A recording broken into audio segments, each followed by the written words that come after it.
Okay, great. So we've spent about the last 35 minutes going through the why, who, and the how of performing an IT security risk assessment.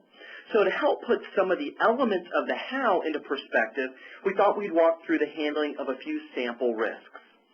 So what we're doing is we're going to essentially assume that you've identified the key risks, you've performed the gross risk analysis phase, and again, in our methodology, that includes the workshop with the key stakeholders and basically takes you through the first two phases of the project.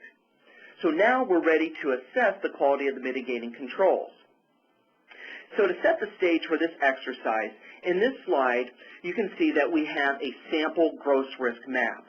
And what we have are, I think it's about 30 to 33 little red dots, which represent the risks. And then on the left-hand side of the slide, we have listed the top 10 risks, and that's based on likelihood and significance. Now, the three risks that we're going to highlight for this demonstration are highlighted in red, and they are as follows. They're portable devices and laptops, number 27, super users, which is number 3, and then logging, which is number 8. And, of course, we have drawn the arrows so that you can see exactly where those risk dots lie on our gross risk map. So now that we've created our gross risk map, the next step is to assess the quality of the mitigating controls, because this analysis is going to drive our final net risk map, which we'll see here in just a few minutes. So as we look at the mitigating controls for each of these items, you have to, first of all, document the results in some kind of a basic tool or even a more sophisticated product. But theoretically, an organization should use some type of tool in order to update the mitigating controls on an as-needed basis and, of course, to show improvements to the overall control environment over time. And what I can tell you from past experience is that the identification of mitigating controls and the documentation of them is a challenging task, and it's certainly one of the more time-consuming tasks. So, trying to identify the controls and which controls are key controls and determining how much time you should allocate to identifying them and then documenting them in this format, again, that can be somewhat challenging and a little bit time-consuming. But with regards to our three risks, if you look at logging, you can see that this organization in the mitigating controls column is basically sending Windows Server logs to a central log server, and then automated email alerts are sent for certain conditions or events. However, there's no logging, or at least minimal logging, for many of the key application systems.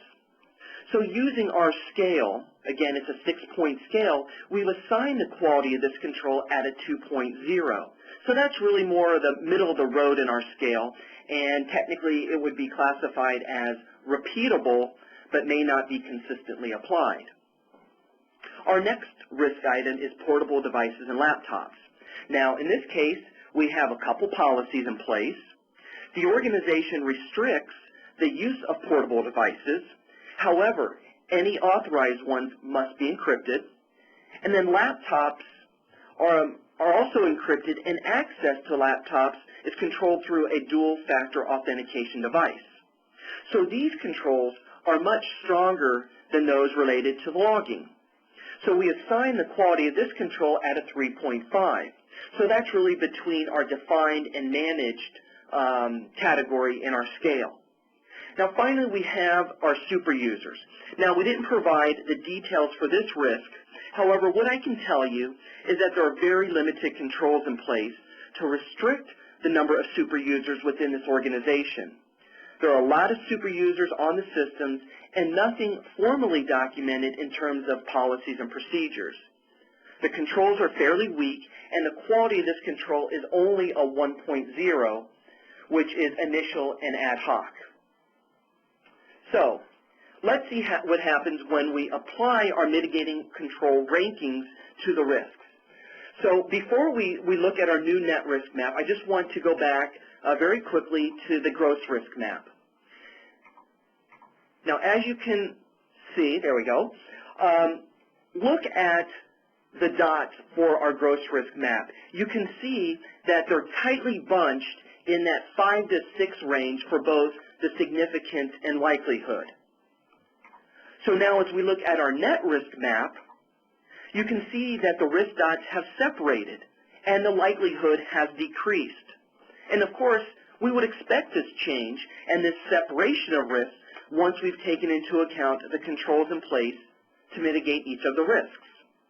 Let's more specifically look at our 3 sample risk items.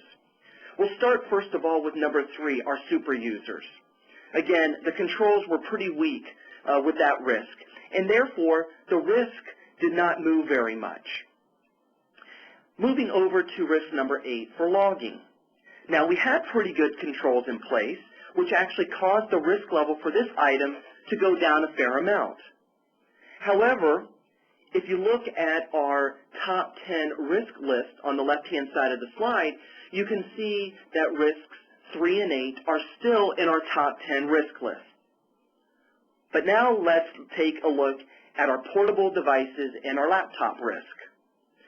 Remember, we had really good controls in place in which those controls significantly lessened the risk for this item. The risk dropped way down like a rock, all the way down to, it looks like about 2 on our rating scale. And so that risk was reduced so much that it's no longer in our top 10 risk items.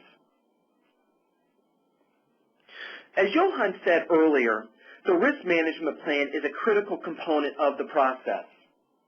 Because once we've identified the high-risk items, we need a plan to further mitigate those risks and to validate the quality of the controls. Otherwise, it would be difficult to expect improvements to be made to the control environment. So in the case with our example, we have a sample risk management plan illustrated, and it illustrates both the one-time efforts and the ongoing efforts.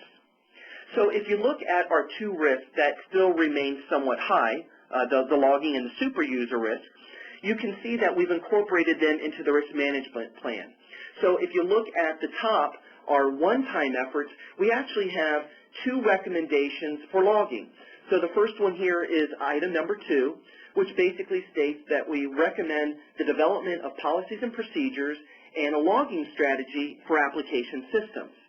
And then at the bottom of that one-time plan, item number 10, we recommend implementing an automated logging tool, something like Security Audit Manager.